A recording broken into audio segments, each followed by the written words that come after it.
Quem somos? Como chegamos até aqui? De onde viemos? Por que somos o que somos? Charles Darwin, que nasceu há 200 anos, era um naturalista discreto que não gostava de discussão. Ele observou a natureza incansavelmente e concluiu: nós não fomos criados de uma só vez por determinação divina. Os seres vivos evoluíram e se diferenciaram aos poucos. Essa conclusão, na época, foi considerada uma heresia. Mas Darwin não parou aí. Também concluiu que homens e animais são parentes. Toda a vida na Terra tem uma história em comum. Somos muito mais conectados do que poderíamos imaginar. Isso foi uma revolução. Hoje a Globo News começa uma série de programas que celebram a vida e a obra deste cientista inglês que desenvolveu teorias tão ameaçadoras para a época. Vamos também tratar das polêmicas e das consequências do pensamento do homem que mudou para sempre a nossa visão de mundo.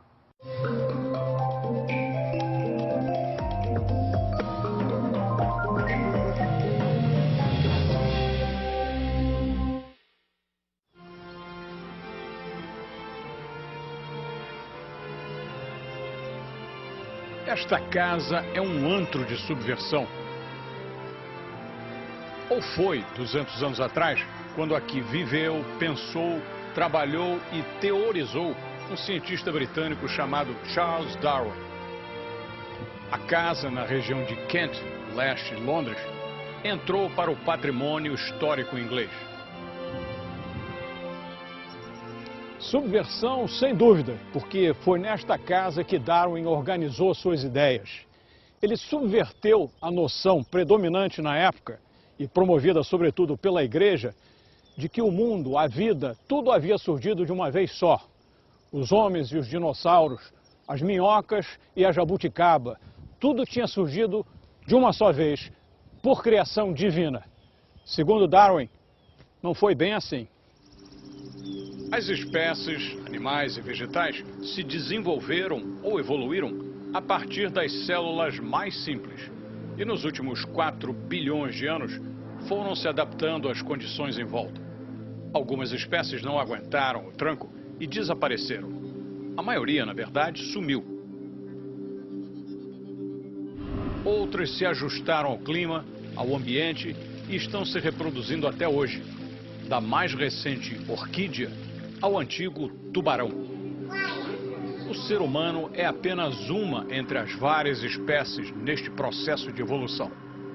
Não descende do macaco, como muitos até hoje dizem, quando tentam ridicularizar as ideias de Darwin. O que ele disse foi que homem e macaco têm ascendentes comuns na evolução.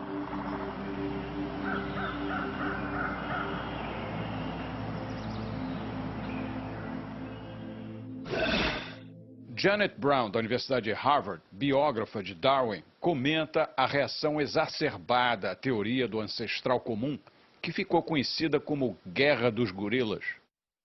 After The Origin of Species was published, there was a terrific debate, of course, about the possible ape ancestry of humans. And one of the amazing things that coincidentally happened was that the gorilla, the animal, the gorilla, became much more known to Westerners through that same period and was incorporated very dramatically and rapidly into these debates. Many, many individuals felt that the animal was so primitive, so bestial, so aggressive that it could not be an ancestor for humans. We know different now, that they're not aggressive at all and that they are very closely related to us. O filósofo americano Daniel Dennett explica que Darwin mostrou a dimensão exata e limitada do homem no universo. I think there have been several great demotions in human self-perception. Galileo and Copernicus put us as on a planet revolving around the sun rather than as the center of the universe with everything revolving around us. Astronomy has shown that we are a tiny speck Our star is one out of billions of stars in the Milky Way, which is one out of billions of galaxies. We are the tiniest imaginable insignificant speck in the whole universe. And Darwin shows us that we're just lucky to be on a planet that for over 4 billion years has had the right conditions for life to evolve. And we're the current manifestation of life. It won't go on forever. A obra maior de Darwin foi esta, Sobre a Origem das Espécies. Na época, foi considerado um livro meio difícil quando o editor recebeu. Na verdade, o editor nem queria publicar, virou para o Darwin e perguntou: mas por que você não escreve sobre pombos? Todo mundo gosta de pombos. O Darwin, na ocasião, já tinha decidido que ele precisava publicar rápido, porque percebeu que outras pessoas estavam chegando na teoria dele e insistiu na publicação. O editor acabou cedendo e, desde então, o livro nunca mais parou de ser vendido. A primeira edição, de 1.250 exemplares, foi toda vendida em poucos dias. Não significa que quem comprou o livro gostou do que leu. People before him had tried to do the same thing, but in lesser terms. And I think what Darwin did had a huge impact on everybody, not only in the sort of gentleman scientific world, but for the lay people of Victorian England as well. I mean, what he was saying pretty much negated everything in people's religious beliefs, so it had a huge impact on people. He was living here, and his wife, Emma, and the kids around. His wife was very religious, very traditionalist. In that sense, and this is Victorian England we're talking about. To what extent do you think the delay that he imposed on himself to review his theories was based on the fact that his wife would probably be shocked by it, as she was? I don't know whether it was Emma's influence and presence that had a direct influence on the delay of him publishing his theory, but I think certainly it was a source of tension between them, not overt tension as we would have today, but certainly before they got married there was an exchange of letters between them, and Emma was very concerned about his thoughts and theories, even at that point in the 1830s. So I think although Emma's presence and her being Darwin's wife didn't delay it exactly, I'm sure that Emma's religious beliefs did have an effect on how Darwin went about pursuing his theories. I think his wife did not repress Darwin's ability to think about religion. She was, of course, religious, but they managed in their married life to keep their belief systems relatively separate. It was not a divisive issue between them. Ex-estudante de teologia na Universidade de Cambridge, quase seguidor de uma carreira na igreja, Darwin esbarrou em fatos e descobertas científicas que abalaram sua crença religiosa. A morte de sua filha Anna aos 10 anos contribuiu para a sua perda de fé. It was not so much that the child died, it was the suffering beforehand, that this was a terrible way to die. And it's absolutely clear that Darwin was devastated and never really recovered from this. Now, the relationship of that event to his declining religious belief is a little bit difficult to find out, because he said that he was still in some way a believer when he wrote The Origin of Species. So that's 5 or 6 years after the child died. But I think it's absolutely clear that he broke all formal connection with the church on the death of this child. Quando conheceram as ideias de Darwin sobre a evolução, que dispensava a intervenção divina, muitos de seus amigos religiosos as rejeitaram. There were some religious figures, some of whom were very dear friends of his, who simply couldn't accept it. They just stood back and recoiled and said, this is atheism, this is terrible. And to a large degree, Darwin had expected some of that response. He was hurt, he was distressed, but he had expected to be criticized. More interesting for Darwin were those theologians who were able to go halfway, who were able to say to him, if you allowed a God to set the evolutionary process into action, then I could easily espouse this view.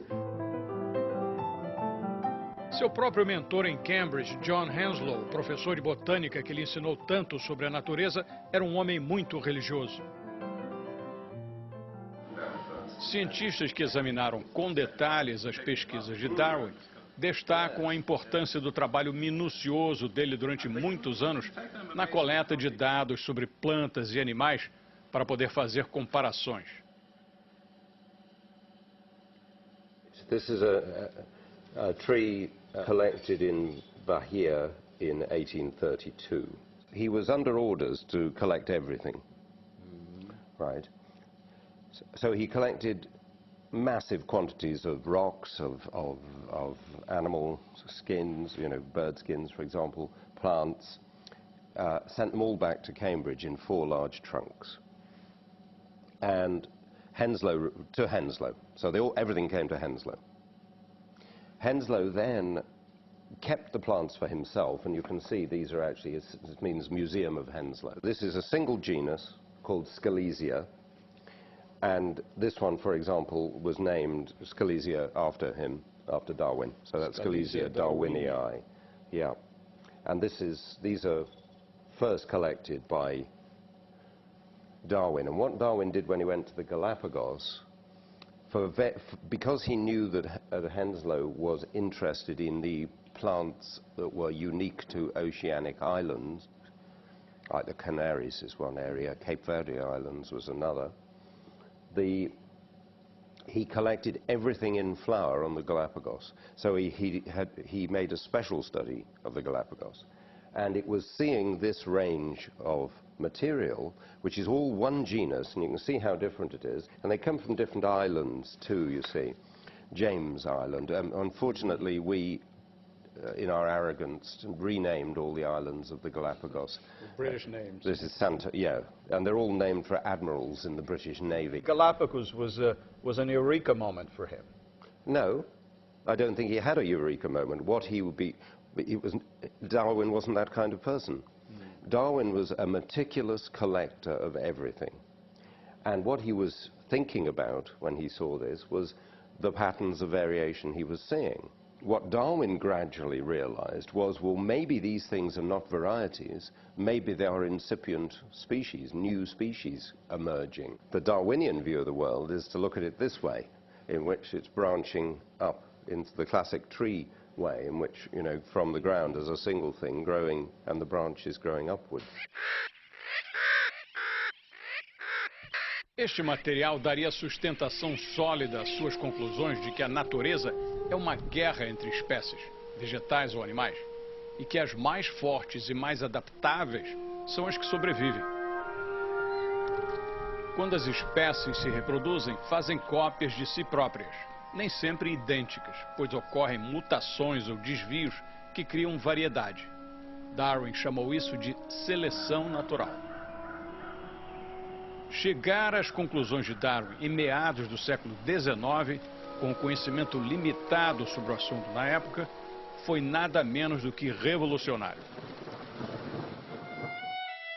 Darwin só decidiu publicar sua teoria depois de receber uma carta enviada da Ásia por um naturalista compatriota. Alfred Russel Wallace colheu 100.000 variedades de animais e plantas em viagem por várias partes do mundo, inclusive a Amazônia brasileira, e extraiu de seus estudos uma teoria que se identificava com o que Darwin havia concluído. E as ideias de Wallace? Darwin teria plagiado? He didn't take anything from Wallace. Nothing at all. Wallace did nothing except arrive at the same conclusion. Darwin had already written it all down. Then, by the time he came to publish The Origin, it was based on 17 years of accumulated wisdom. O próprio Wallace jamais questionou a primazia de Darwin. Darwin era um dos 6 filhos de um médico rico. O pai se convenceu de que a medicina não estava no futuro de Darwin e o encaminhou para Cambridge a fim de estudar teologia. Darwin acabou trocando a igreja pela natureza. O futuro do naturalista começou a ser traçado quando Darwin recebeu uma carta de seu professor Charles Hensland, comunicando que tinha indicado seu nome como acompanhante em uma viagem para muito além das praias inglesas. Um capitão britânico de nome Robert Fitzroy tinha uma viagem planejada pelo mundo, saindo daqui do sul da Inglaterra. Durante vários anos ele iria percorrer vários países e recolher amostras de plantas, de animais, fósseis, rochas.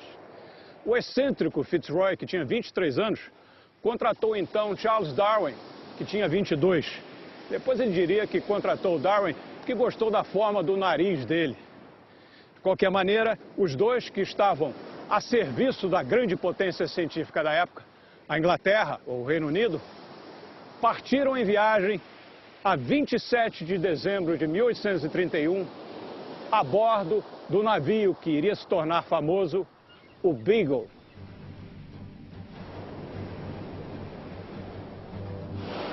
A viagem, que durou 5 anos, iria se tornar célebre pelo que Darwin recolheu de espécies animais e vegetais, rochas e fósseis em vários países, inclusive no Brasil. Não foi fácil a convivência de Darwin com Fitzroy. O capitão era o que hoje chamaríamos de ciclotímico, bipolar, tinha altos e baixos no comportamento. Precisava de alguém junto para não cair em tentação suicida. Curiosamente, muitos anos depois da viagem, ele de fato se suicidou. Depois de passar 20 dias no arquipélago de Cabo Verde, o Beagle finalmente chegou ao Brasil. Antes de atracar aqui no Rio de Janeiro, ele passou por Fernando de Noronha e pela Bahia. E na Bahia, Darwin teve contato pela primeira vez com a floresta tropical. Ele entrou na floresta e depois escreveria em seu diário: "A floresta, nem sei para onde olhar."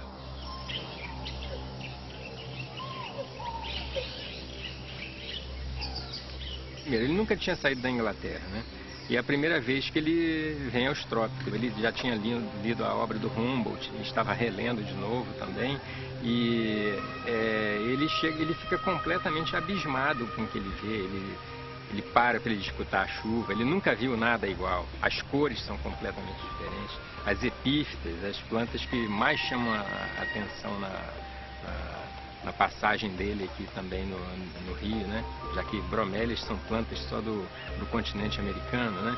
Então ele fica verdadeiramente admirado com tudo que ele vê aqui. Essas aqui são algumas das árvores que o Darwin possa ter visto naquela ocasião, quando ele relata o que ele viu aqui. Era um jardim botânico muito jovem ainda, então a ideia era um jardim de aclimatação de plantas, e essa aqui, por exemplo, é o cravo da Índia, né, que era muito utilizado na época que não tinha geladeira, né, para se temperar tudo, com sal, pimenta, cravo, tudo temperava-se. Tem fruta-pão. Ele ficou admirado também com a sombra da mangueira. Ele diz lá no relato dele que ele não imaginava que uma árvore pudesse ter uma sombra tão escura como é uma sombra de uma mangueira, né, que ela fecha, as folhas fecham completamente a passagem de luz. Se tem uma mangueira muito bem formada, a sombra realmente dela é muito escura. Ele também, como todo naturalista, prestava atenção nas relações humanas, nas relações do país com os seus habitantes. E ele falava que a escravidão era a pior coisa que tinha no Brasil. E ele reclamava dos portugueses, inclusive até fisicamente mesmo, dizendo que os negros tinham um porte mais elegante, eram de uma inteligência maior, né, até, e ele tinha muita preocupação com isso. Ele era de uma família muito liberal, né. Porque, inclusive, ele viu em alguns momentos coisas de até um pouco de tortura. Aqui no Rio mesmo, e ele falava que as mulheres eram muito cruéis. Lá na Fazenda Sossego, em Conceição de Macabu, onde ele ficou mais tempo, ele foi para lá com os ingleses, e um desses ingleses tinha vários escravos. E ele dizia, e numa discussão com um feitor lá, né, com um capataz, esse cara queria separar as famílias e vender os homens para um grupo e as mulheres e as crianças para o outro. Ele achava aquilo de uma crueldade enorme, né? Quando o Beagle tornou a zarpar da costa brasileira, em seu caminho de volta para a Inglaterra, Darwin observou: nós finalmente deixamos a costa do Brasil. Eu agradeço a Deus que nunca visite novamente uma nação escravocrata. Do Brasil, o Beagle seguiu viagem pelo resto da América do Sul e faria uma escala-chave nas Ilhas Galápagos, que pertencem ao Equador. Ali, Darwin teve a atenção captada pela pequena variação entre espécies de plantas e pássaros em ilhas vizinhas. Ele interpretou as variações como resultado de adaptação às condições de cada ilha. Anos depois, Darwin concluiria que as variações mais apropriadas à sobrevivência de cada espécie acabariam se impondo e passando às gerações seguintes. Ao contrário de algumas interpretações populares, Darwin não teve uma revelação instantânea em Galápagos e ali estabeleceu a teoria da evolução das espécies como um momento eureka de descoberta. Darwin entregou suas amostras de animais, plantas e fósseis às sociedades científicas britânicas e prosseguiu em sua vida pacata de estudos, sobretudo depois de se casar e mudar para a casa de Kent, onde teve 10 filhos, perdeu 3 deles e ficaria lá até morrer. Todo dia depois do almoço, Darwin dava uma caminhada por essa trilha. Era a hora que ele se dedicava a pensar sobre o que estava estudando, trabalhando, pesquisando. Passava por aqui, respirava um ar puro, dava uma olhada nas plantas e de vez em quando ele parava ali na estufa para examinar suas experiências em botânica.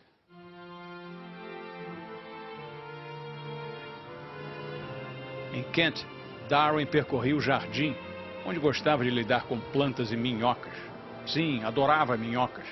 Tocava até piano para elas e escreveu um livro sobre minhocas. Darwin ficava muito em casa, até porque vivia doente. Alguns especialistas hoje acham que ele poderia ter adquirido doença de Chagas na América do Sul. Ele foi juntando anotações em casa como conta-gotas, até publicar suas controvertidas conclusões 150 anos atrás. Morto em 1882, Darwin recebeu finalmente a homenagem de seu país com um privilégio concedido a poucos: um túmulo na Abadia de Westminster, em Londres, ao lado de Isaac Newton e de outros heróis britânicos. Um debate sobre Darwin entrou para a história. Ocorreu durante um debate da Associação Britânica para o Progresso da Ciência, um ano depois da publicação do famoso livro de Darwin. De um lado, o amigo dele, Thomas Huxley. Do outro, o bispo de Oxford. O bispo começou o debate dizendo: gostaria de saber se o Sr. Huxley se considera descendente dos macacos por parte de mãe ou por parte de pai. Huxley rebateu: prefiro ser parente de macaco do que entrar num debate desses com ideias tão tolas. Estava clara a revolução que as ideias de Darwin iriam desencadear.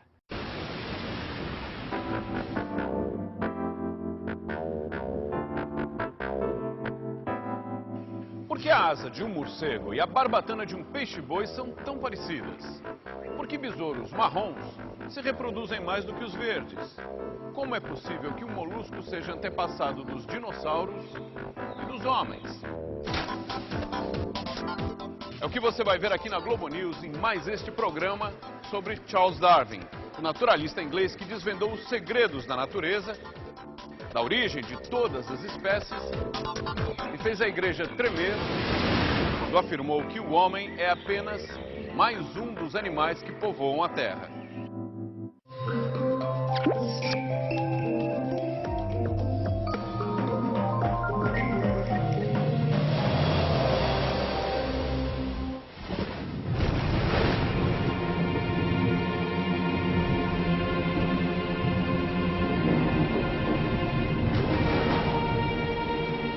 O pensamento dominante na Inglaterra vitoriana era o de que a Bíblia tinha as respostas sobre a criação do mundo. Tudo já estava pronto e nessa ordem imutável das coisas, as pessoas não eram consideradas parte do mundo natural, estavam fora e acima dele.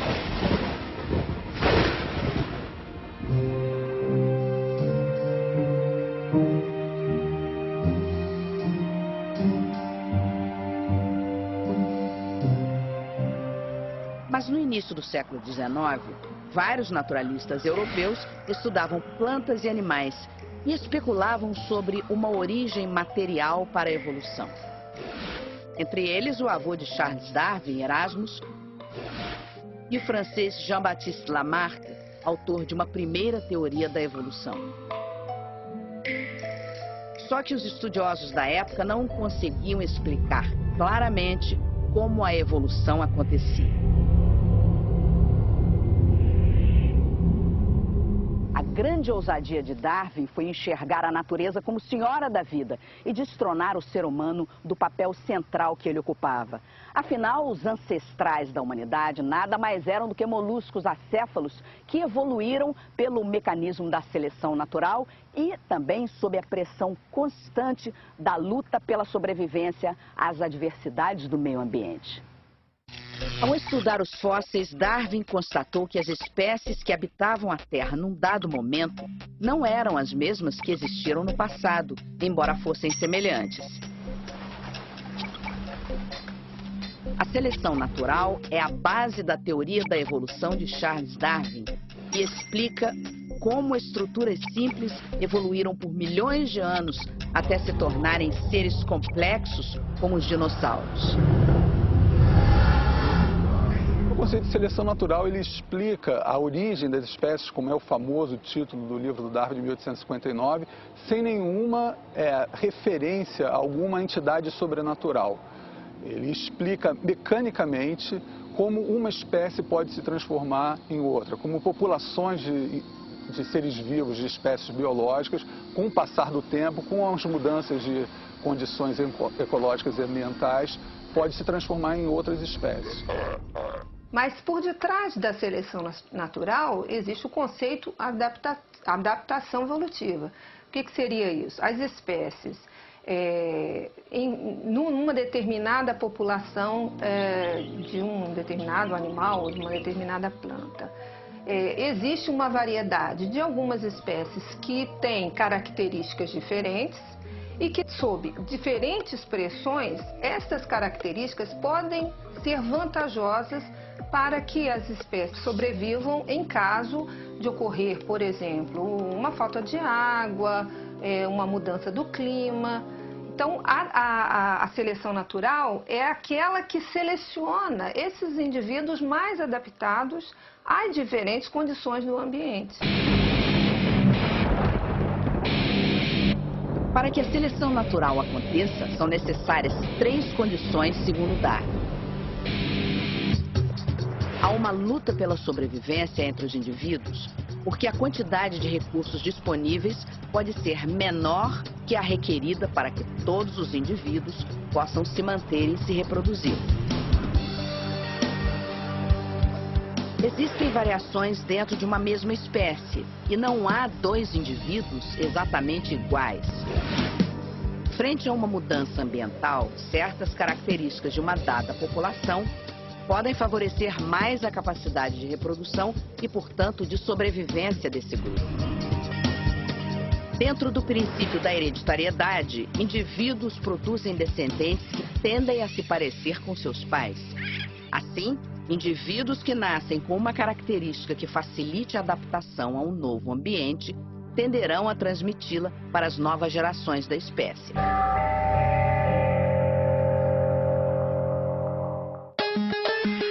Veja um exemplo simplificado do processo de seleção natural de besouros. A variedade dentro da espécie produz besouros verdes e marrons. Os besouros verdes, por serem mais visíveis, são mais facilmente comidos pelos pássaros, muitas vezes antes mesmo de terem tempo de se reproduzir. Assim, os besouros marrons acabam se reproduzindo mais. Por hereditariedade, os filhotes marrons se reproduzem em descendentes também marrons. Se esse processo continuar, um dia toda essa comunidade será de besouros marrons.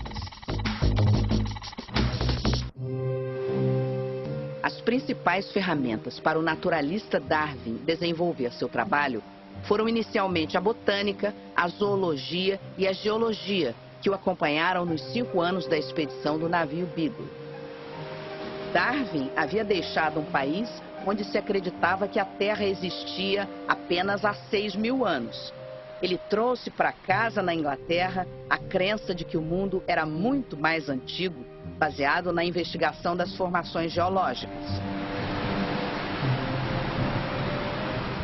Mas o estalo para transformar seus achados numa teoria sistemática da evolução só veio quando Darwin leu um certo livro. He only is able to put all these things together by unintentionally reading a book by the political economist Thomas Robert Malthus.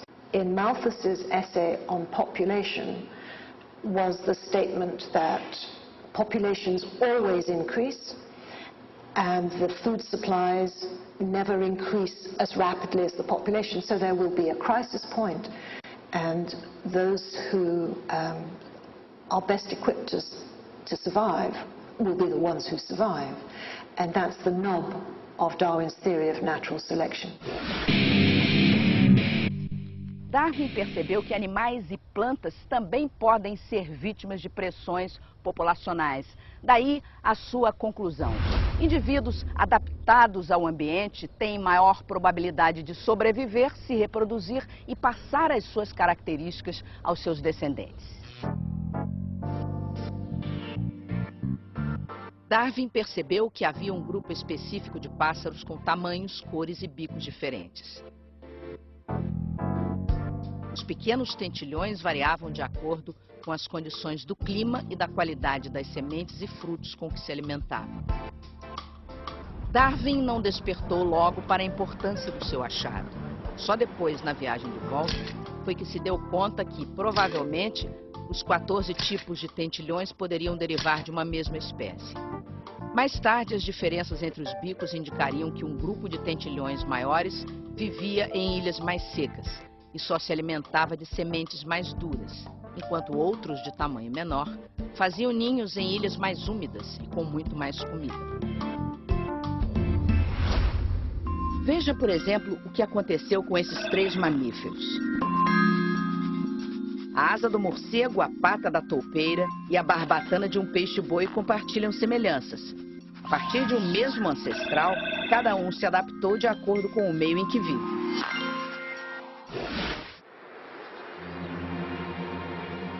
Darwin acreditava que a seleção natural recompensa os indivíduos vencedores na luta pela sobrevivência. Um conceito que dá margem a interpretações discutíveis.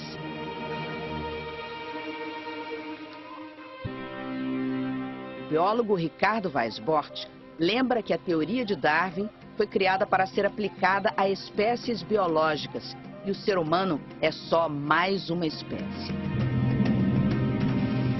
A gente tem que tomar cuidado com alguns aspectos quando a gente olha para o ser humano, porque o homem, como qualquer outra espécie, tem características próprias, e uma das características próprias da espécie humana é um alto grau de inteligência e uma linguagem altamente desenvolvida. That all are equal, all are free, and all deserve a chance to pursue their full measure of happiness.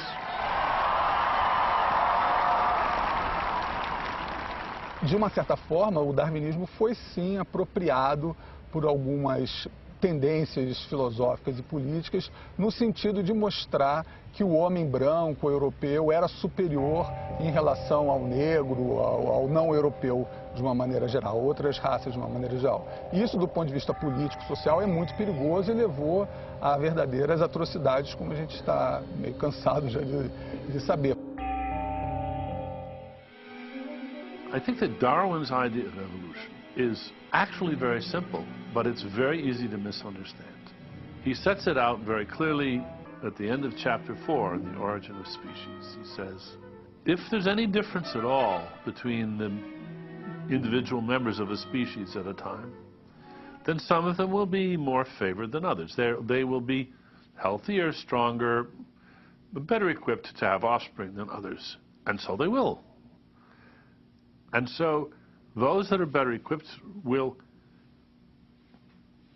compose a larger and larger proportion of the population over time. But of course, as time passes, the competition changes. So there's a constant refreshing of this competition. Darwin começou a formular a teoria da seleção natural depois de 1830 e trabalhou nela em silêncio durante 20 anos. Até que um naturalista contemporâneo, Alfred Wallace, com quem ele se correspondia, lhe enviou seu próprio trabalho para apreciação. Darwin constatou que era muito semelhante ao seu. Uma parte da pesquisa de Wallace foi realizada na Amazônia, como conta a repórter Daniela Assayag.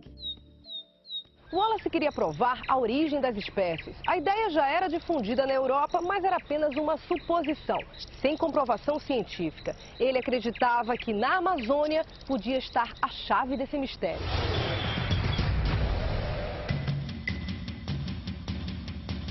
Em 1848, Belém do Pará. O experiente Henry Bates, estudioso de insetos, havia sido convencido pelo jovem Alfred Russel Wallace que aquela expedição poderia revolucionar os trabalhos científicos da época.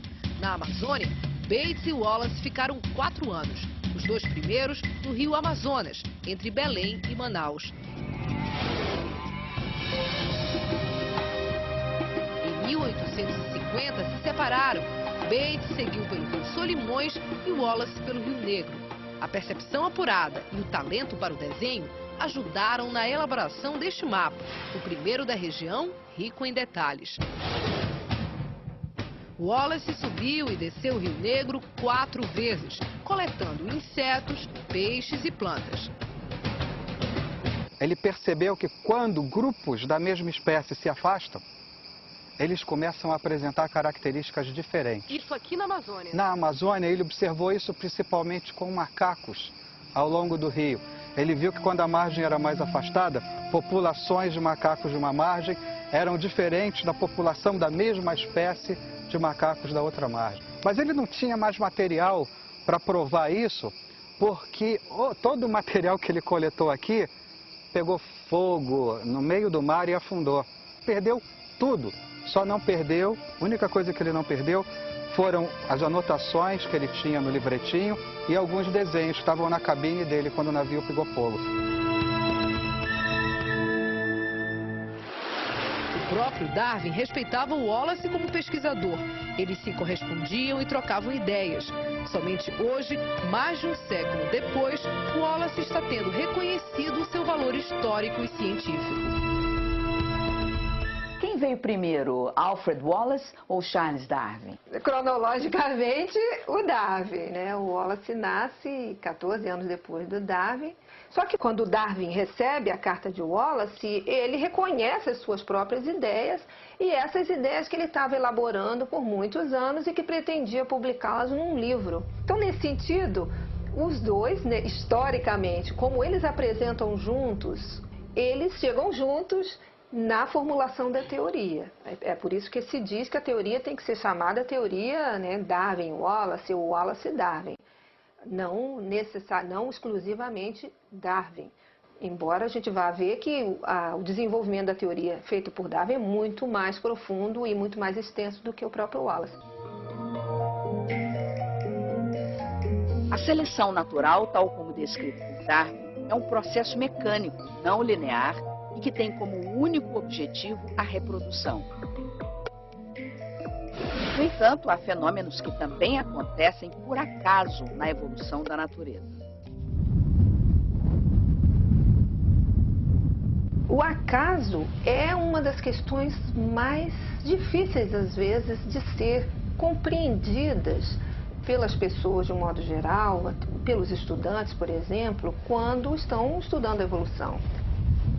E a ideia de acaso é aquela que não nos diz o que pode acontecer se um meteoro cair na Terra quando, por exemplo, nós tínhamos uma população, né, dos dinossauros gigantesca. Darwin se perguntava também como os humanos surgiram quando estava desenhando a sua teoria da seleção natural.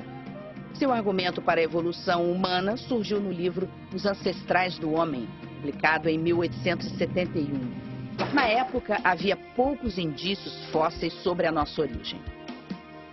Any fossil, however old, has got to have predecessors. And so you can't pick on one fossil and say, this was the first human. It doesn't mean anything, because obviously its grandfather, its great-great-great-great-great-grandfather existed and was maybe a tiny bit less human. But there is no one moment at which in the succession of ancestor descendants leading towards us, you could suddenly stop and say, right, from now on they're human. Darwin comparou os humanos aos grandes macacos e logo aconteceu uma confusão. O homem vem do macaco. Mas essa ideia é do naturalista Lamarck. Ele traçou o arco da vida que vai dos primatas, passando por macacos e hominídeos. Darwin argumentou que as semelhanças eram indícios que homens e macacos tinham um ancestral comum, que gradualmente evoluiu e criou ramos. O homem foi para um lado e o macaco para o outro. Apesar do tempo evolutivo ser lento e gradual, podemos reparar momentos de profundas transformações. A passagem da vida na água para a terra, o retorno para o mar de alguns dos mamíferos terrestres, o aparecimento dos seres humanos.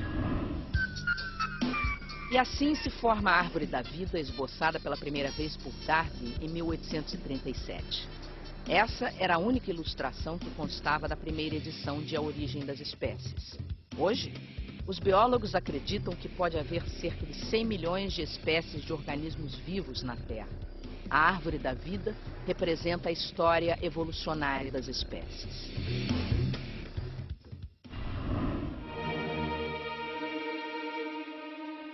Já no fim da vida de Darwin, a teoria dele começou a perder força, porque ele não conseguiu provar como é que funcionava o mecanismo da hereditariedade.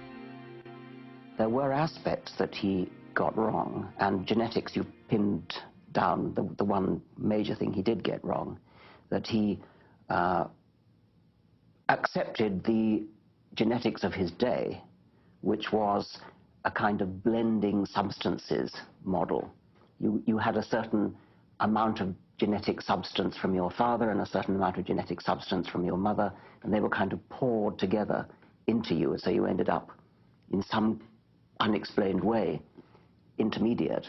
And it was already clear in Darwin's own lifetime that that actually couldn't be right, because if it was, each generation would be more uniform than the previous generation. You'd get a loss of variation, and after a few generations we'd all look exactly the same. We'd all be a sort of medium appearance.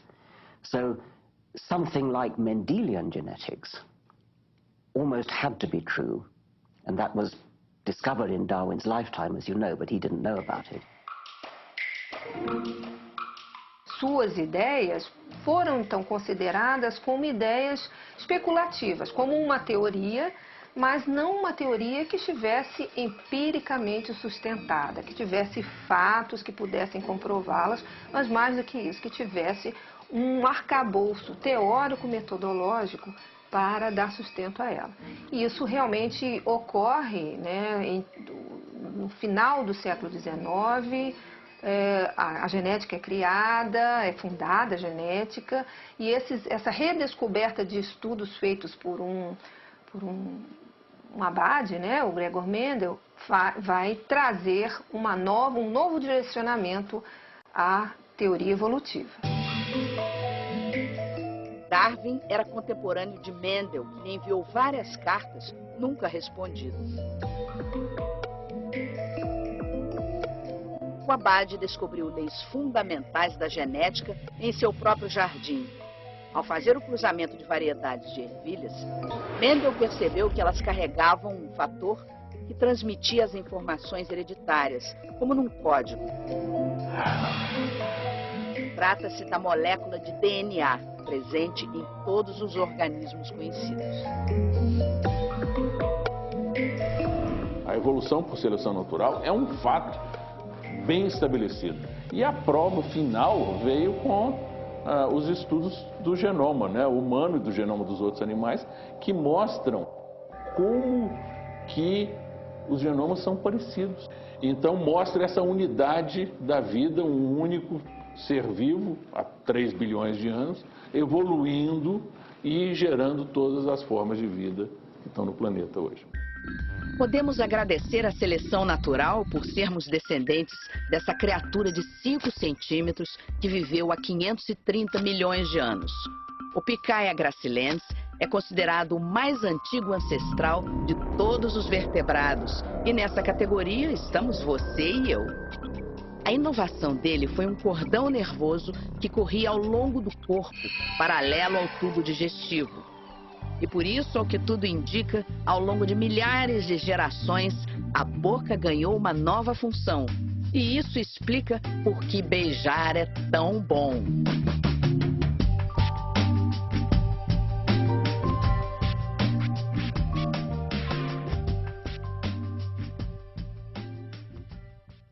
Foi exatamente a divulgação dessas ideias há 150 anos que provocou uma reação violenta da Igreja. Ainda hoje, a questão entre ciência e religião não está resolvida. O pensamento de Darwin continua sendo visto como uma ameaça por grupos religiosos que lutam até na justiça para impedir o ensino do evolucionismo.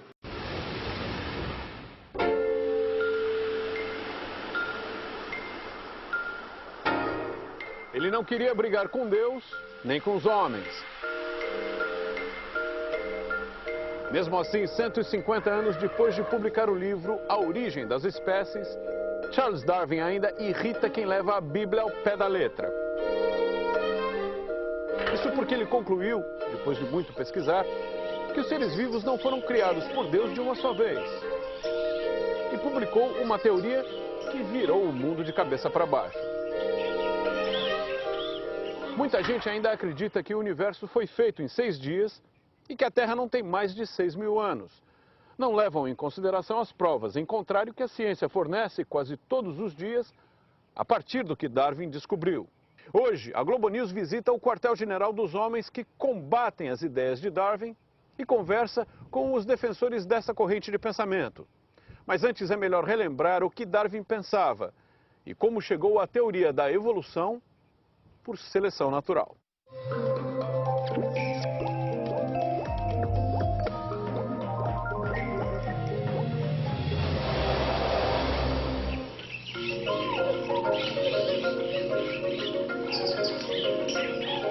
Charles Darwin observou sistematicamente plantas, insetos, animais vertebrados e fósseis, até chegar à conclusão de que as espécies não surgiram prontas e todas de uma vez, mas se diversificaram e evoluíram através de milhões de anos.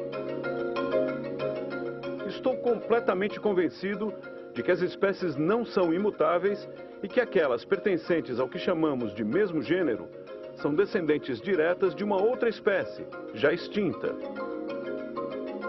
Foi isso o que Charles Darwin escreveu na introdução da sua obra mestra. Ele concluiu que as espécies, todas, descendem de uns poucos ancestrais. E mais, humanos e macacos têm um ancestral comum. Mas ao contrário do que muitos dizem, Darwin nunca afirmou que o homem descende do macaco. Back in the line, there was a common ancestor. But to say that our characteristics are descendants from apes is not correct. Well, we have unique human characteristics, absolutely, but we share characteristics with apes, and that's evidence of that common descent. There are also unique characteristics of living chimpanzees because they've had the same amount of time to evolve as we have from that common ancestor.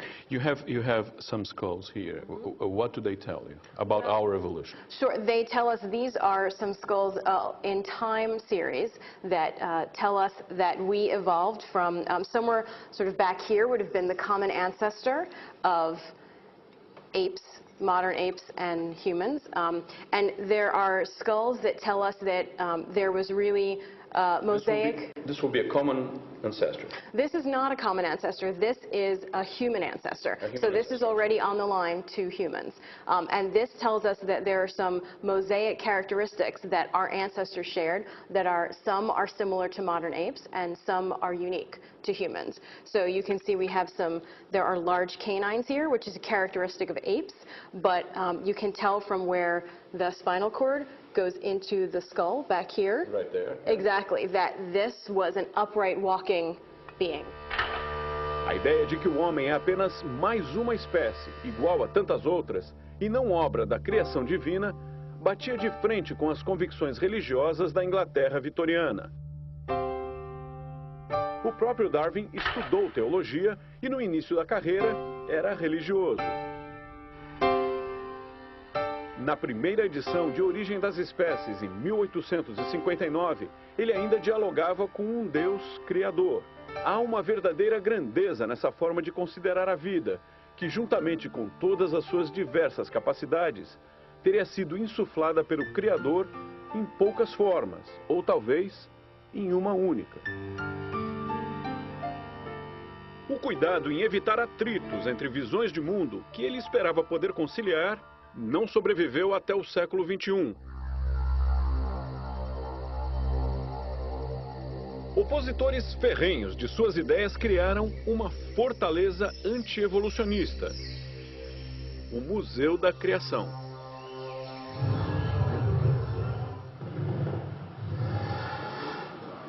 Vovozinha, para que esses dentes tão grandes?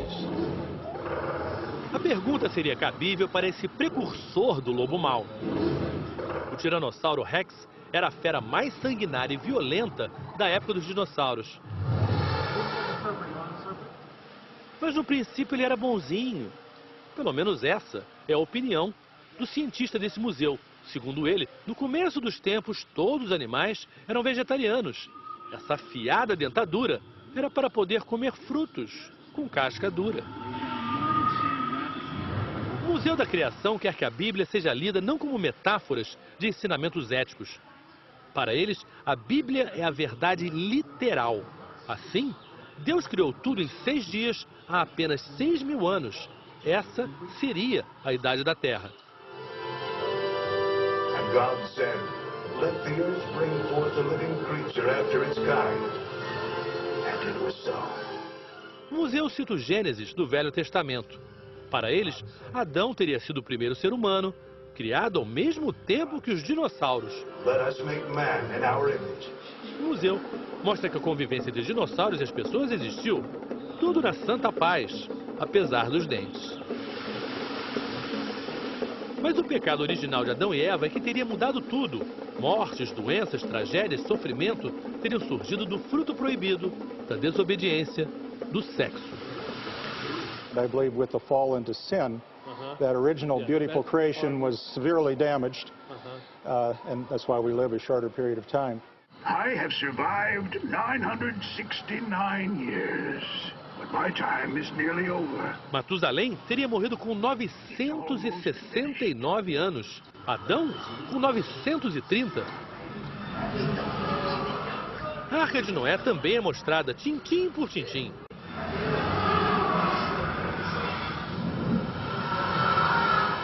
O dilúvio teria matado tudo e todos que não estavam na arca.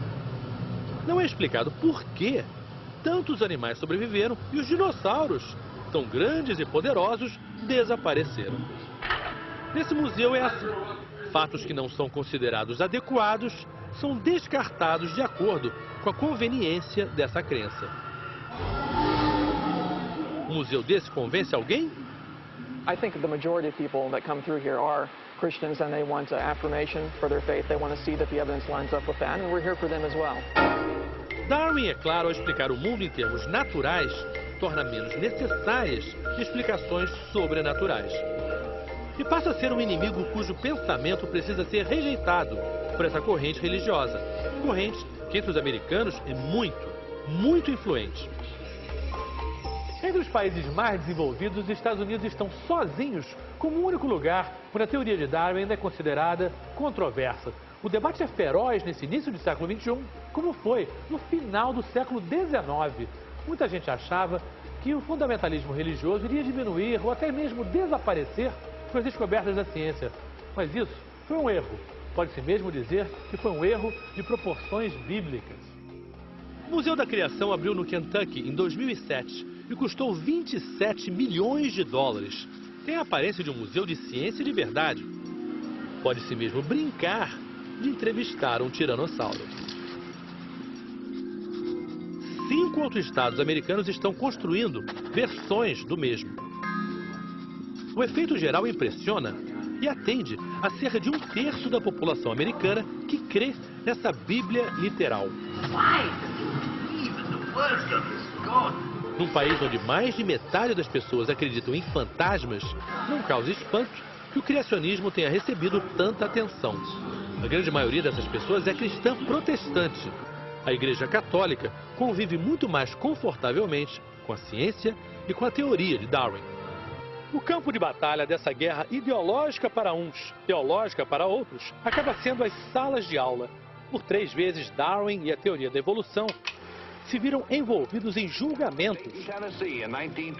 A primeira vez na década de 20, quando um professor de biologia, John Scopes, foi julgado e condenado por ensinar a teoria da evolução. O advogado de acusação tinha sido 3 vezes candidato à presidência. Soa familiar? O último julgamento foi em 2005, mas dessa vez o juiz considerou ilegal o ensino do criacionismo em escolas públicas, por não ter nenhuma base científica. Mas escolas protestantes como essa, que são particulares, praticam um tipo de ensino da Bíblia que não permite dúvidas, questionamentos, a própria essência do que é ciência. Nesta aula, Darwin é descrito como um cientista que se equivocou, que brigou com Deus por razões particulares. What key event led to Darwin turning his back on God? What was a key event that we believe? Kara, can you tell us? When his daughter died. Yeah, tragic death of his daughter at 10 years old. And what was the thing, Susan, that he really wrestled with, Darwin? Hating God. Yeah, but why did he hate God? What was his reason for turning his back on God? Because he felt that he shouldn't take away a child. It has a few points, but it is not adequate for explaining how life began and how we have humanity as it is. But do you think the Bible provides all these answers? Yes. As crianças são apresentadas a uma visão de um mundo apocalíptico, onde tudo é ruim e só existe uma salvação. There's a sinful nature of man, all right? A sinful nature of man. I did not have to teach my 2 children that they're sinners. I did not have to teach them to look at Daddy and say, no. That came pretty natural on their own, all right? Because there is an innate sinful nature that the book of Romans talks about that every mankind is born with. And we inherited that from Adam. And because of that sin nature, because my heart, all right, is evil, all right, when I really get down to the root of it, it's evil, this world is going to be corrupted, all right? And so there will be these debates ongoing because they are arguments against the things of a holy God. It seems to me that he is being used in the modern period as an icon of anti-religious thought, whereas Darwin, as we've already discussed, was not anti-religious. All Darwin was saying was that the natural world needs to be explained by natural processes. I myself can see these movements panning out across the globe, and I can stand back and I observe them and find them interesting and stimulating. It's much more dangerous and much more difficult if you are one of those people who is not being taught evolutionary theory, for example, or who's being taught something completely different. Then you get to university and you find what you know is not right. God has a destiny for the state of Alaska. Master's Commission is one of the keys in God's plan for Alaska, the United States, and the entire world. Este vídeo faz parte da propaganda de Sarah Palin como governadora do Alasca. Palin estava numa reunião na igreja pentecostal em que o Alasca foi anunciado como refúgio para o fim do mundo. Alaska is one of the refuge states. Come on, you guys, in the last days. Esta visão de mundo ganhou força no governo Bush. Palin foi escolhida candidata a vice-presidente para salvar os republicanos do furacão Obama, mas perderam.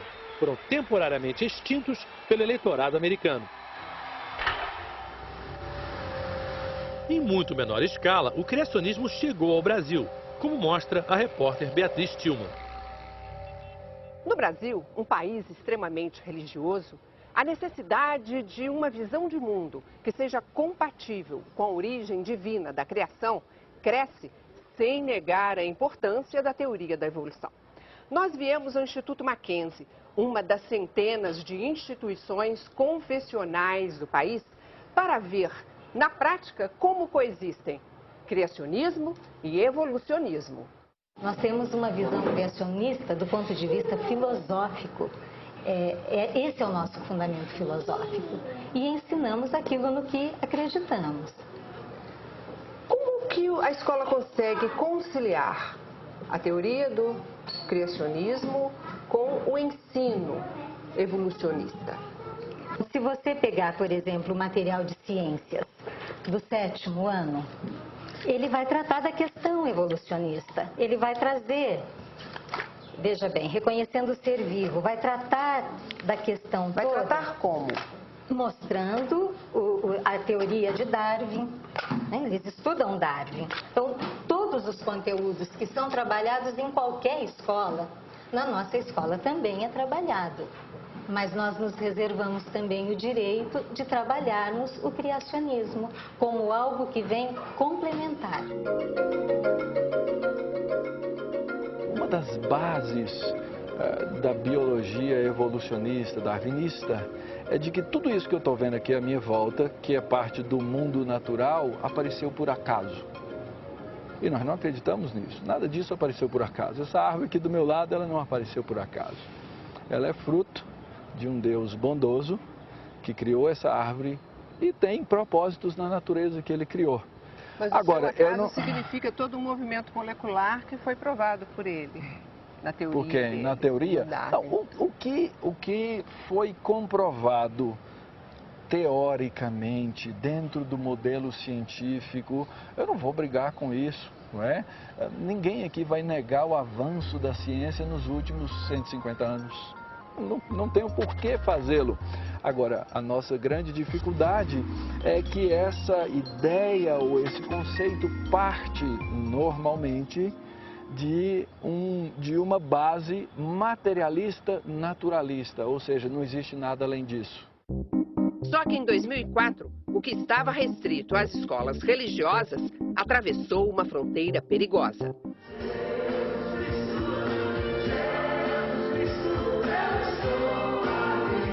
A então governadora do Rio, Rosinha Mateus, evangélica, conseguiu por lei que o ensino religioso fosse obrigatório nas escolas estaduais. Foram muitas as reações contrárias, mas até hoje a lei existe, embora não seja aplicada por toda parte. Em vários outros estados do Brasil aconteceu a mesma coisa, com a diferença que nas aulas de religião não se tentava impor uma visão criacionista. Precisamos renovar todos os dias a nossa fé. Os cientistas ficaram assustados, sobretudo quando a governadora declarou que acreditava que todos os seres vivos foram criados por Deus e rejeitou o evolucionismo.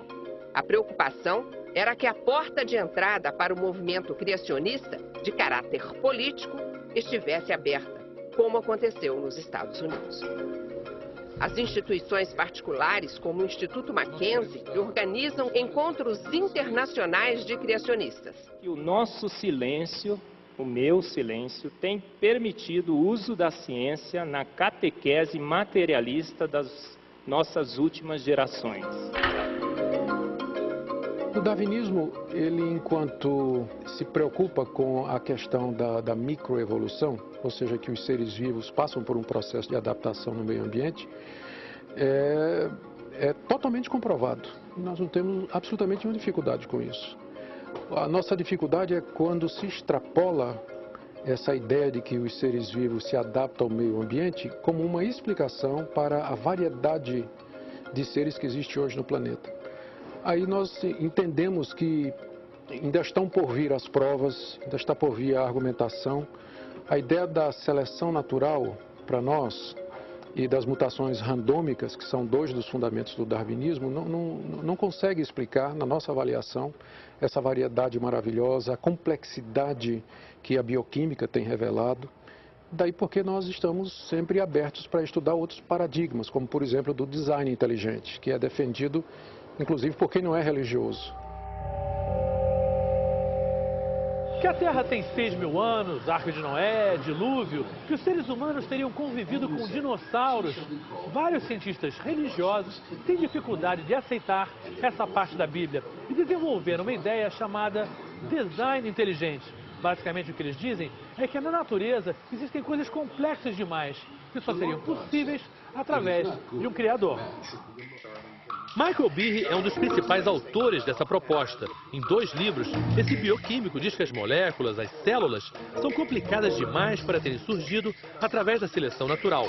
Behe é pai de 9 filhos que são educados em casa, não vão para a escola. Marcas de um certo tipo de radicalismo religioso. A lot of people, of course, think that God exists, and so they think that there is another way for life to have gotten here. And when they weigh the arguments for one and the arguments for the other, they find Darwinism rather unpersuasive. Now, once you decide Darwinism is unpersuasive, there's, again, a range of thought. You can take the Bible literally, as a lot of people do. I don't. I'm a scientist, a biochemist, and I'm trying to confine myself to what I think I can say based simply on the biochemical evidence. And in my point of view, if you just look at the cell, the molecular machinery of the cell, you can tell that it's designed because you have integrated parts which are performing functions just like machines in our everyday world. And if you saw a machine, like a car or a truck or something, you'd be able to tell it was designed, but you wouldn't be able right away to tell who designed it. There's really nothing to argue about because there is no science. You know, there are different brands of creationism, and they come to the table with different arguments. And so you've spoken with people already, one person in particular, about the intelligent design view, and that's a rather different viewpoint about the history of the Earth than what's called young Earth creationism, the notion that the Earth is only 6,000 years old. In both cases, in the case of the intelligent design view, it's sort of like there is no science. And one of the ironic things is that I think they recognize that some of the proponents, some of the major proponents of intelligent design at the moment know that they don't have something to test. That's a vestige of the pre-Darwinian way of thinking. I guess I feel that if somebody finds it comfortable, more comfortable, to say, oh yes, I accept the theory of natural selection. I accept that along with physics and mathematics and so forth. But I find it comfortable to believe that God somehow, and this is mysteriously, I can't understand this myself, is responsible for fixing the parameters of this universe so that this happens. I guess I view that as a relatively venial, not mortal sin. It's a gratuitous idea, and if they think about it carefully, they will realize that if that's what God does, then, and if that's all that God does, then God doesn't answer prayers, God doesn't intervene to make evolution happen, God is just the master of ceremonies. That's all. Para a ciência, Darwin, a evolução, é uma história de progresso, sair de uma forma simples, primitiva, até se transformar num ser humano. Num país como os Estados Unidos, com o maior número de prêmios Nobel do mundo, as melhores universidades, que colocou o homem na Lua, que inventou a internet, é como se com o passar do tempo se pudesse mesmo se ver, se viver uma evolução. Os criacionistas dizem que sofrem uma nova inquisição. Se sentem perseguidos, sem direito a divulgar suas ideias. Os evolucionistas não querem conversa, se negam a debater com o que não consideram ciência. Com ou sem diálogo, a produção intelectual dos homens que colocam Darwin no banco dos réus cresce. Por ironia, é exatamente no campo das ideias, na mente, que, de acordo com os neodarwinistas, se dá hoje a evolução humana. Evolução ou extinção? O que o futuro reserva para o ser humano? Somos parte de um processo que está em constante movimento, mas para onde ele nos leva? Neste último programa sobre o autor da origem das espécies, vamos tratar dos limites do homem hoje, 2 séculos depois do nascimento de Darwin. Algumas das fronteiras, engenharia genética, o superdesenvolvimento da comunicação e a nossa intervenção radical no meio ambiente. Vamos investigar como será o nosso futuro como espécie e as mudanças que estamos provocando no planeta que nos abriga. Até onde vai o nosso poder de alterar as leis da seleção natural.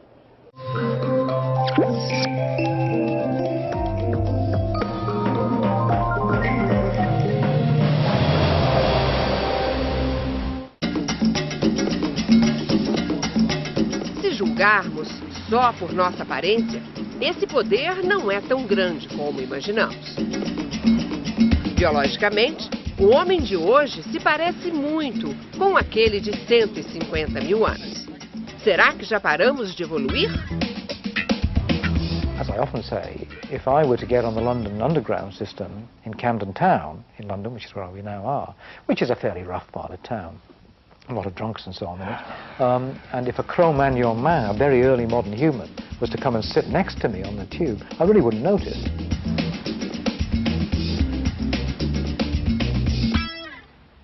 O geneticista Steve Jones, autor de livros premiados como A Linguagem dos Genes, duvida da ideia linear de evolução, onde o amanhã sempre será melhor do que o ontem. Para ele, a balança da humanidade pende mais para o homem bruto, o das cavernas, do que para a beleza perfeita de um Davi de Michelangelo.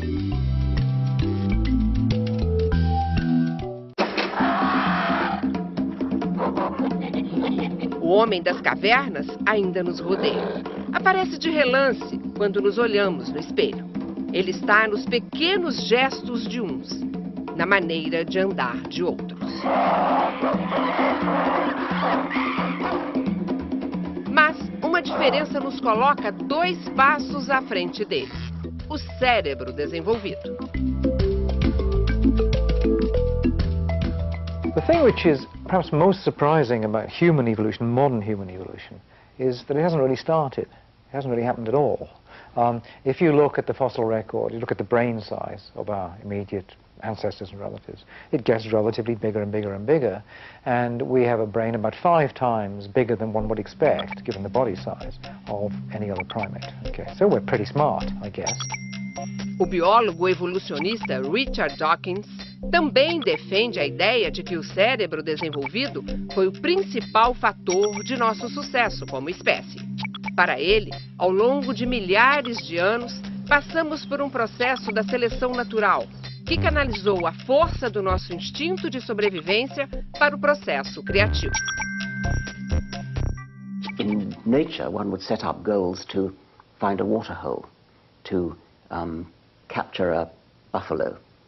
And the mechanism that our brains possess for setting up a goal of that sort, and that which was built into us by the ultimate natural selection goal of propagating genes, that mechanism of setting up goals to do things like catch buffaloes is now still in our brains, but it's been diverted into other goals, such as finishing a book, writing a symphony, or marrying a particular person.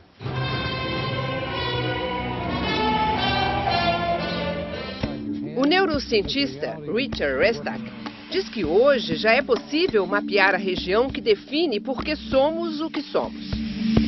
O córtex pré-frontal é quem coordena os nossos julgamentos morais. Ele é o chefe de nossas ações. Lá é possível formar o que a ciência hoje chama de lembranças do futuro. well, how can you have future memory? Well, future memory means you can look back at how things were before, particularly in the individual basis, when you did certain things, there were certain consequences. Well, then you then looked and project into the future. And we're probably the only creature that can do that, at least in the long framework. Animals can foresee, dogs and cats, that they may be punished if they get up on the sofa, but they are not able to see themselves 2 or 3 years from now. They can't look into the future. Only we can do that. O começar de cada dia, a certeza de que agora é o presente. Que iniciaremos mais uma jornada, como ontem, anteontem, munidos de nossas necessidades, nossos conhecimentos e nossa consciência. Mas o cérebro nos permite mais, nos impulsiona, nos introduz na autoconsciência, nos coloca no lugar do outro, enxergando além do que vivemos agora. Podemos imaginar o amanhã e até nos transportar para a hora da nossa morte. No mundo pós-Darwin, a cultura adquiriu um caráter darwiniano. Age sobre a própria vida. O homem se tornou um fator de seleção de outras espécies. A cultura se incorporou ao ambiente e exerce pressões transformadoras. Vivemos em megacidades, criamos indústrias, mudamos rios de lugar. Há 40 anos, tivemos a ousadia de até pisar fora do planeta. It's one small step for man, one giant leap for mankind.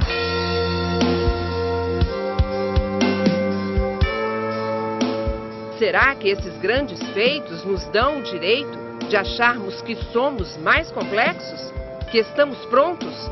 Que somos uma obra perfeita da evolução?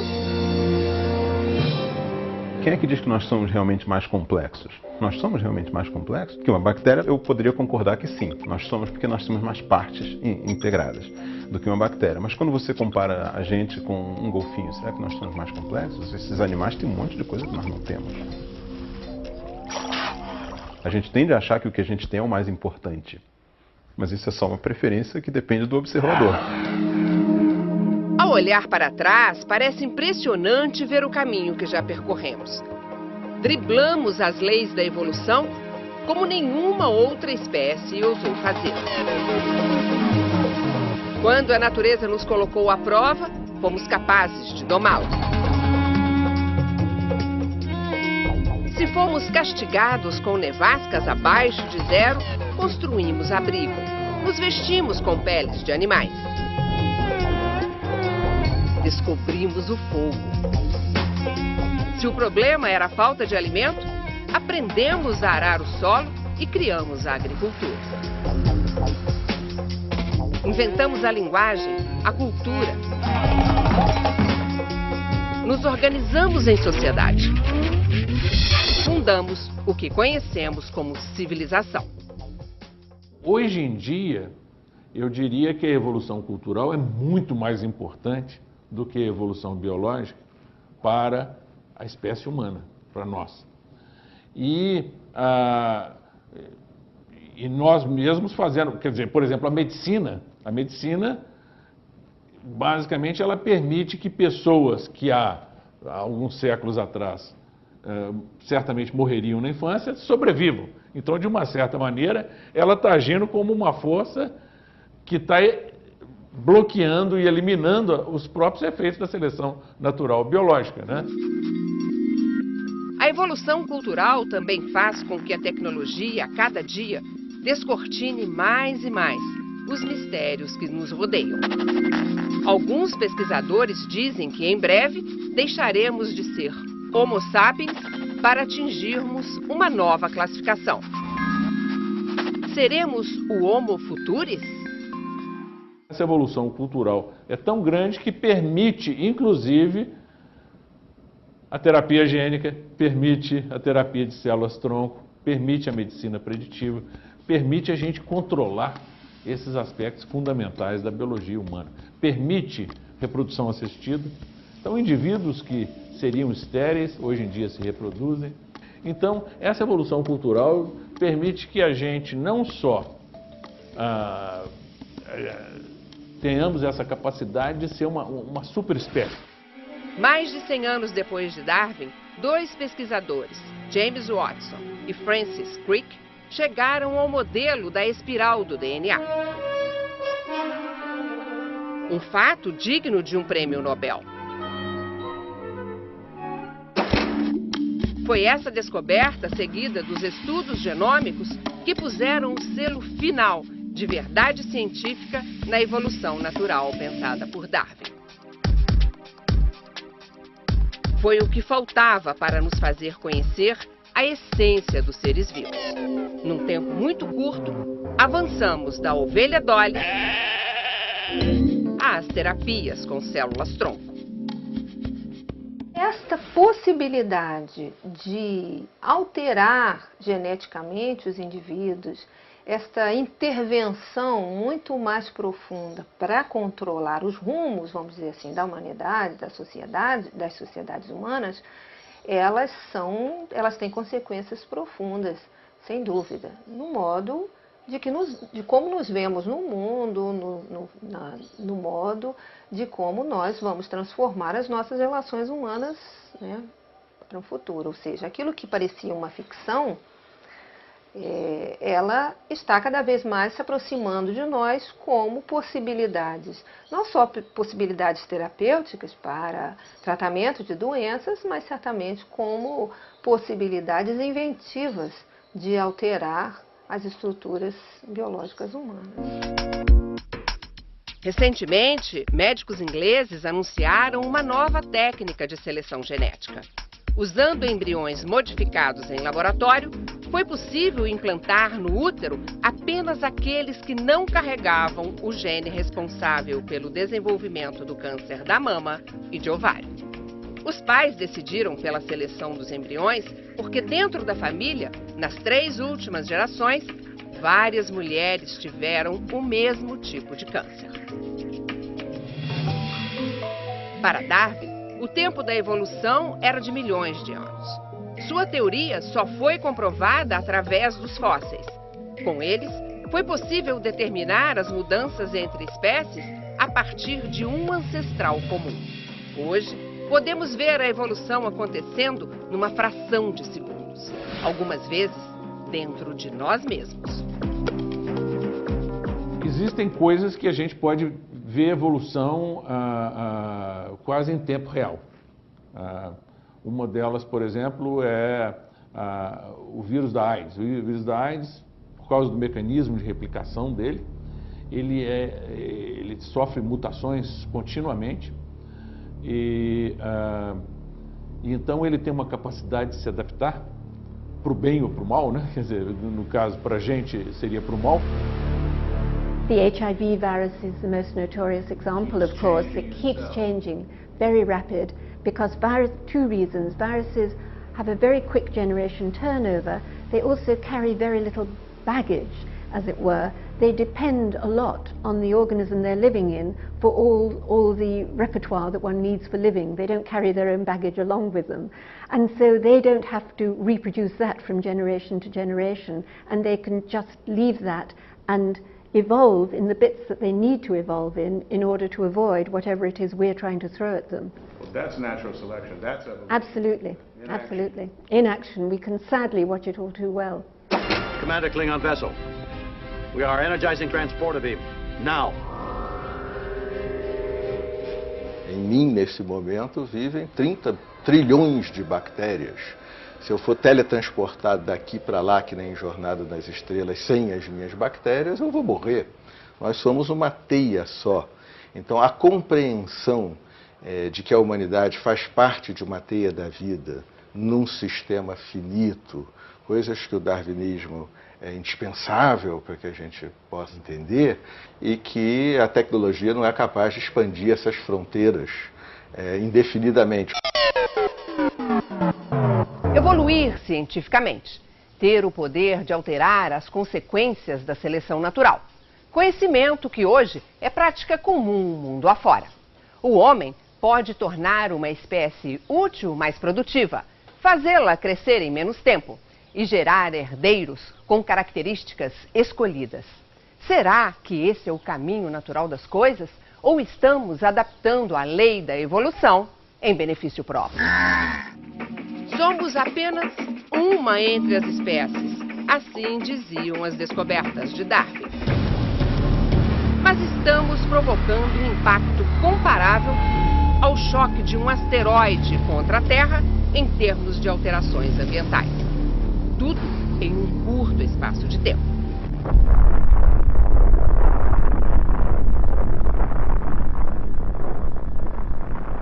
Diversas espécies estão sofrendo os efeitos do crescimento desenfreado da humanidade. Atingimos o impressionante número de 6 bilhões de pessoas. O aumento do consumo vem provocando danos imprevisíveis ao meio ambiente. Estudos indicam que estamos esgotando rapidamente os recursos naturais do planeta.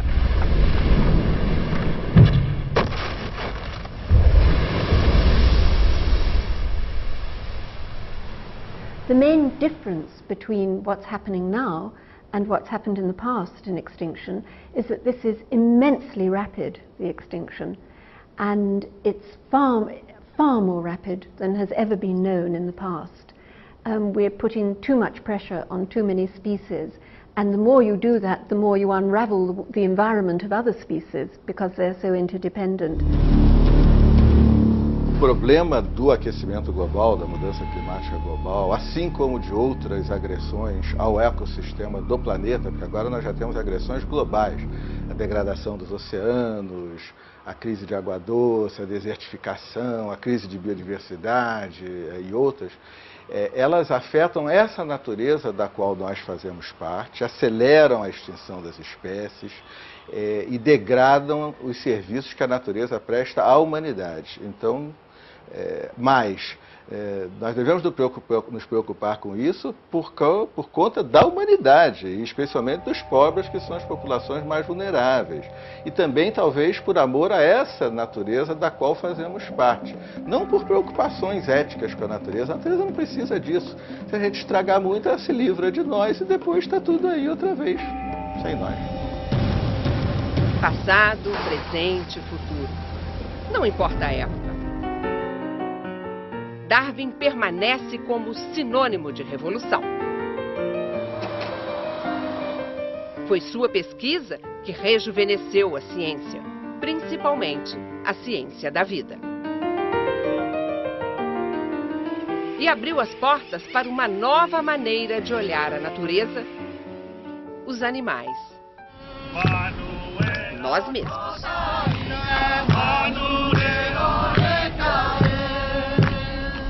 Não consigo pensar em algo que possa obscurecer a teoria darwinista, a teoria da evolução. Eu acho que essa teoria ela é uma teoria tão potente que nós como humanidades, a comunidade científica, vai continuar estudando ela por muito tempo. E eu não vejo como vai parar de estudá-la, porque, na verdade, o que a torna mais potente são os desafios que temos não só para explicar os mecanismos evolutivos, mas para conduzir as pesquisas que nos mostrem não só as respostas que nós chegamos, mas as novas perguntas que nós vamos fazer.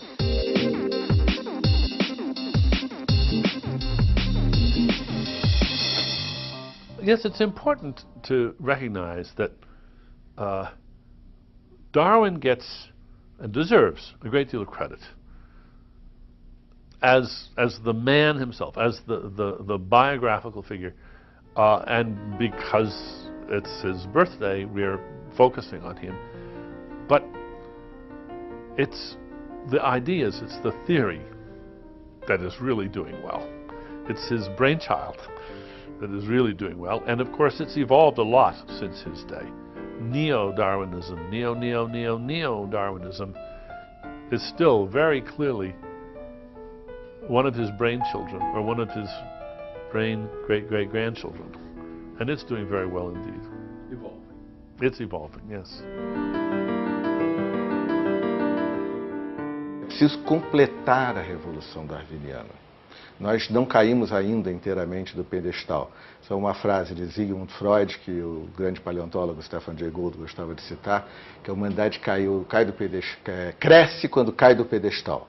E que ela havia crescido com Galileu, quando descobriu que não estava no centro do universo, e crescido com Darwin, quando descobriu que era resultado da história da vida, e que teria crescido com ele, Freud, com a descoberta do inconsciente. Faltou um pouco de modéstia, digamos, mas enfim. Então a compreensão de nós mesmos, do que somos, do Homo sapiens, e portanto aquilo que queremos nos tornar com a nossa história, passa por terminar a Revolução Darwiniana e nos entendermos como parte de um todo e não algo sobre este todo.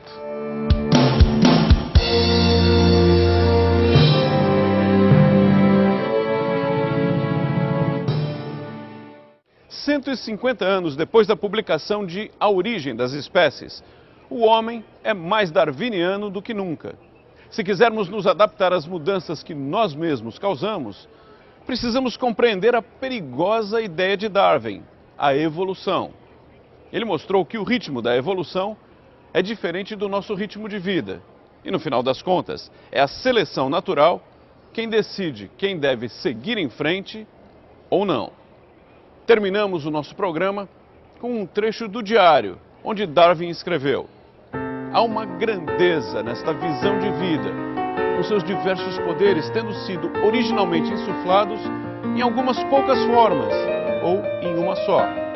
A partir de um início tão simples, infinitas formas, as mais belas e maravilhosas, evoluíram e continuam evoluindo.